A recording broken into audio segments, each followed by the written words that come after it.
Tell me, darling, could we run away? We could hide away by the cactus desert blue. I can see it just a mile away from this crowded place. I could lay there next to you. Friends, welcome back to another episode of our channel, Best Freaking Friends Forever. So thank you guys for tuning in and joining us again. If you guys have not subscribed, please do so down below. Leave us some comments about our West Virginia natural disasters that we've been talking about. Give us some others if you have any. So today we're going to continue with that with our 2012 Derecho, the Mid-Atlantic, I guess is what they'd called it, the Mid-Atlantic Derecho. It occurred in 2012. So I know up until 2012, we had never heard of a derecho. We'd never heard that term. We didn't know what it was, and they were calling it that.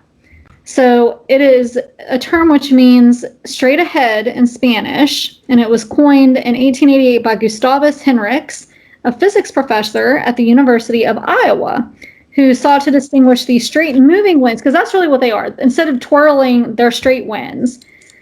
From the swirling gust of a tornado. Though the term disappeared from use shortly afterward, meteorologists at the National Oceanic and Atmospheric Administration resurrected it 100 years later.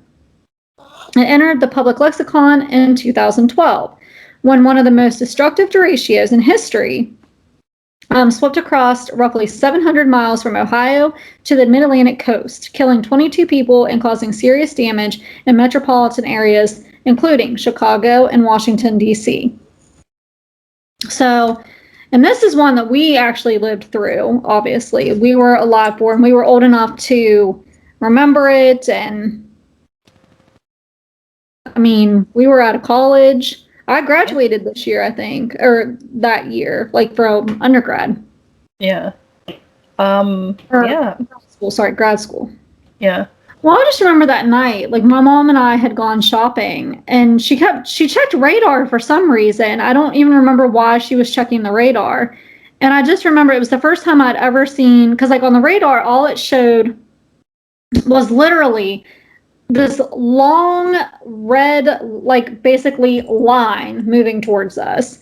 And I just remember mom being like, yeah, we this isn't going to be good. And it was, I mean, it hit us while we were at the mall. And I just remember my brothers ended up calling me too. And they're like, hey, where are the keys to your car? And I was like, I have them, because one of our trees was going down and my car was underneath of it. And so they couldn't move it. So I think a limb did end up hitting it and coming down and hitting it. But so I'm freaking out about that, because I mean, I just bought that car. And then they come over, the power went out at the mall. They come over somehow they got over the loudspeakers or something. And they said, go to the center of the mall. Well, we had gone, there's Holiday Hair in our mall, and there's doors right beside it. And they flew open. And these are heavy doors. And they were open, and all you saw was just rain and carts just flying across the parking lot. And I remember we went into Target, and they were like, stay away from the doors, go back in the center. And then they said, go to the center of the mall. So everybody did. But then they started closing off exits. So I was starting to freak out with that too, because I was like, wait a minute, they're not letting us out. And they said, wait, further instructions, and none came. So finally they opened it back up, and we left, and there was no power. I mean, there was no lights, no, power, I mean, it was just, we got out to there's trees, and I mean, it was just, Yep. Very scary driving home in that too, because it was so dark, and it was windy. Mm-hmm. There was no traffic lights, so people were kind of just, winging it. Well, yeah, because there was nothing. There were no power lights. I bet Emily Drive was a blast that day.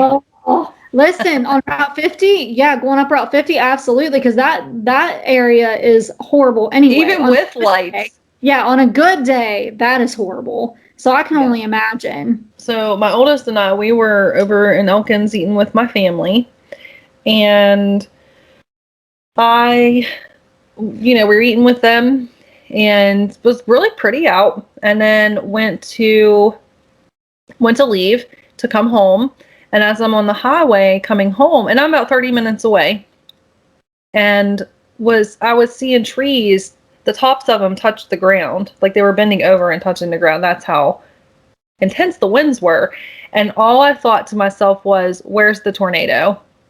And so, of course, the whole ride home, I'm, very cautious. I'm looking everywhere. I'm looking in the sky. I'm looking behind me. But I think I missed a lot of it because I did see a lot of that going on. But at the same time, I didn't, like by the time I got home, it was windy, but it wasn't like, oh my gosh. So I think I missed a lot of it. Like I think somehow I drove around it, or it went around me or something for the most part.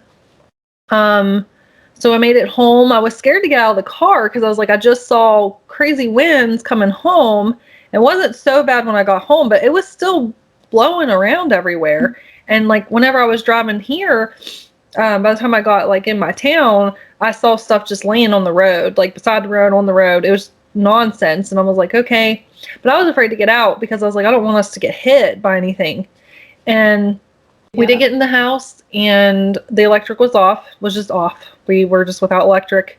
And we spent that night and the following nights in the basement because it was so hot. And I was pregnant. Yeah, it was bad. The heat was bad because that was probably the hottest weather we'd had after that too. Mm-hmm. I mean, it was like humidity. Yeah, it was awful. Well, we couldn't go like anywhere here because everything, like we couldn't, we had an electric stove at the time, so we couldn't make anything. We go to McDonald's, it was shut down. Like all the restaurants were still shut down the next day. So I know one time we went up to the mall and up at Walmart up your way so that, just to get in the air conditioning, just to, not be in a hot house. And I know we did that one day. My dad's friend he had retired from the power company, and we went over to his sister's house. She threw him a big retirement party. And so they had a pool, and I was like, heck yeah, I'm going. So we spent the day in the pool to cool off. Cause I was like, how are they going to have the party? But they made it work, with no power and stuff. They made it, they figured it out, and they got it. So they fed a bunch of us there too. And but then by July 2nd, which is my birthday, because I was talking to my dad the night before, and I was like, all I want for my birthday is the power turned back on. And it did. It came on around, like late that morning, they turned it back on. Thank goodness. But that just proved how, we weren't set up for anything like that to sustain it. And people went months, like a month or more without power. So I've got all that down too. Yep.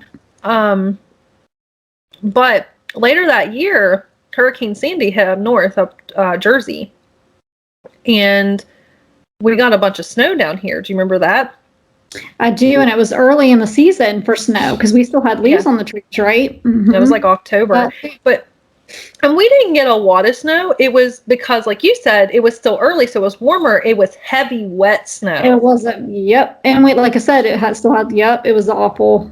So it caused another power outage for a lot of people because they still were trying to recoup from what happened that summer.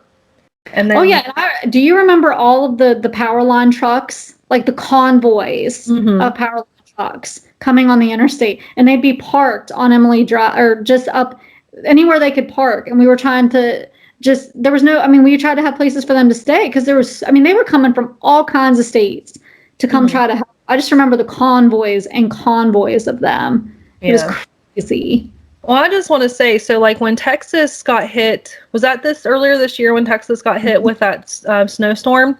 Yep. And a lot of people were really cruel towards Texas about that because a lot of us have been through, a lot of the other states have been through some sort of snow. And of course, Texas is not known for snow. And I really sympathized with them when they lost power and, things like that. I really could feel that because what we had been through with the Derecho. And so I started seeing all this stuff where the utility companies are charging outrageous bills to Texans. And that infuriated me because it brought back when all this happened in 2012 for us. I remember about November of that year, we got this outlandish power bill. And I called them and I was like, we pay our bill. Like, what are you doing? And they were like, oh, well, we were so short-handed in the summer, we weren't able to get an actual reading, so we just did estimates. And so I wasn't the only one this happened to. There was other people, and it actually ended up going to court. I never was a part of that, but I know people were ticked off. I should have been a part of that. I was mad. I was hot. But they took it to court, and so now, because of that 2012 derecho, now our power company is required to do a actual reading, because it used to be every other month, an actual reading. Now they have to do one every month, and rightfully so. They need, once again, people weren't prepared for things like this. No, because like I said, we had never heard of anything like this. Like, I just remember that word being thrown around. I'm like, what in the world is a derecho? Yeah. And how does straight line wind, like, what does that even, compared to, because I mean, obviously we've heard of tornadoes, but we've not heard of a derecho. Right. Yeah. And I'll put a picture up right now. So this one spanned over 600 miles in 10 hours. See. Yeah, the average speed was 60 miles per hour. Some report it was 800 miles and lasted 18 hours. Wind gusts peaked at 91 miles per hour. Mm-hmm. So yeah, it was, and I'll put up some other pictures I found. I remember one floating around, a big power line, one of like the big, like, I think of it like an industrial size power line. It's just a big one. And it just literally, I always described it like a giant just came and sat on it, and it just was bent over. I'll share that picture too. I remember it floating around back when all this happened. Yeah. On my farm, or my parents' farm, we had a tree fall. Like I was talking to Tiffany, I was trying to find the picture. I'll have to, because my sister and I stood beside it, and it had fallen, and you could see like the roots, and you could see like the bottom of it coming out in the hole that it left, and just us standing beside it, dwarfed by this tree that had fallen. Mm-hmm. It's crazy. Yeah. Yeah. There was a lot of cleanup after this storm. And it was so hot. I mean, seriously, it was so hot. I remember having to, literally the next day or two after that, my sisters and brothers and I were out raking like twigs well, not twigs, but like little, I mean, not huge branches, but like out of like the yards so that we could mow again. Yeah. Because it was so, I mean, it was just, they were just everywhere, and having to collect them and rake them up. I mean, it was so hot. Oh, it was so, and that's what really added insult to injury for us, because it was so hot after the fact. So here we are without power. It's the hottest. People couldn't get gas even. Like, we were running out of gas. Do you remember that? I remember people saying that they would come to, like, from your area to my area to get gas, or just to get ice to keep food cold. Even. Yeah, you guys up your way definitely got power turned back on. I think we were without for what? Was it 3 days? I can't remember now. That's probably not right. It could be, because like, yeah, it happened the 29th, and then I got mine back the 2nd. So I think you guys that weekend, because that was a Friday, right? And I think so, because I was supposed to be going to the beach with a friend during it, and I know when we left, her home, or her parents' home, did not have power when we left to go to the beach. Right. And then I think they got an or a text midway through our trip that their power had finally come back on. Yeah. So in West Virginia, about 672,000 customers lost electricity. Governor Tomlin of West Virginia declared a state of emergency after the storm. All but 2 of the 55 counties sustained some damage or loss of power. Yeah, I just remember people saying, like, the states just shut down. Like, do you remember that? Well, yeah, because like I said, people couldn't get gas, because if you didn't have electric, you couldn't pump the gas. Right. Yeah, so and there was fights outbreaking. Yeah, because people couldn't get stuff. Yeah, it was bad. So at peak, more than half of the state's customers were without power. Around 70 high voltage power lines were downed. The derecho's aftermath was more difficult in West Virginia than anywhere else. It's because there was other states affected. Obviously, it was 600 to 800 miles long. So other states were affected other than us, but we had the worst of it. Power restoration was very slow and outages extremely long as a result of the sparse and scattered population, mountainous terrains, difficulty conditions, and extreme heat, and need for crews over a large area. In many cases, the outages lasted longer than 2 weeks. They lasted up to a month or more. I heard of people, even like way out, was having issues getting electric. The Red Cross shipped tens of thousands of meals to the state, along with large quantities of water to residents in entire communities that were isolated as a result. It also caused a gas outage in 5 counties. I put it up there with like the top. I mean, we're doing 5 natural disasters, and these we found 4, and Shelley and I agreed that this one was definitely top 5. Here, especially, yeah, because just the damage that it created. Well, yeah, it's just insane. Well, the damage cost was $2.9 billion. It's almost $3 billion. Well, and think about, I mean, not only for insurances and stuff like that. I mean, you had house claims, you had car claims. Mm-hmm. Well, then you had the freaking power company trying to drain you for whatever they could. Well, and then you had the loss of food because people lost all the food that was in their fridge and freezers because they couldn't keep them cold. Now, our insurance did make that right for us. We were able to get reimbursed for the food we lost. And in West Virginia, a lot of people have big deep freezers because they keep their beef and their deer in their freezers because that meat lasts them through the winter. So, yeah, I mean, we lost a lot of beef. I think a lot of people went and bought a generator after that, too. Yeah, I remember the gas company. My parents found something. Yeah, I know the gas company came out with, we can hook you up to a generator. And so what it is that they'll it'll be out by your gas meter, basically, and it'll be a generator. And if your power kicks off, it kicks right on. So you never experience. Yeah, that was something that was going on, too. Generators were being stolen off of people's properties. I forgot. Last year there was a derecho. Who got that derecho last year? Oh, I was thinking that too, but I can't remember who it was. I want to say it was Kentucky. No, it was it Tennessee? Predominantly eastern. Nebraska, Iowa, Illinois, Wisconsin, and Indiana. And I remember there not being any help for them. Yep. And you think they learned from our deal.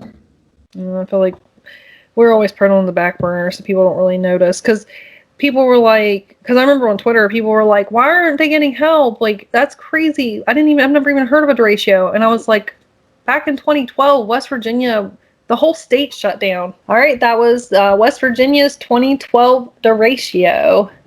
Tell us your stories, because this is a fairly recent event that we had. I think, next year will make 10 years, right? Mm-hmm. Yeah, so let us know. I'd love to hear your story. Where were you? It was like, where were you during the 2012 derecho? I feel like some people have forgotten that happened to us. I don't hear people talk about it much. I mean, yeah, well, and some didn't have traumatic experiences with it, although power being out for that long for some people.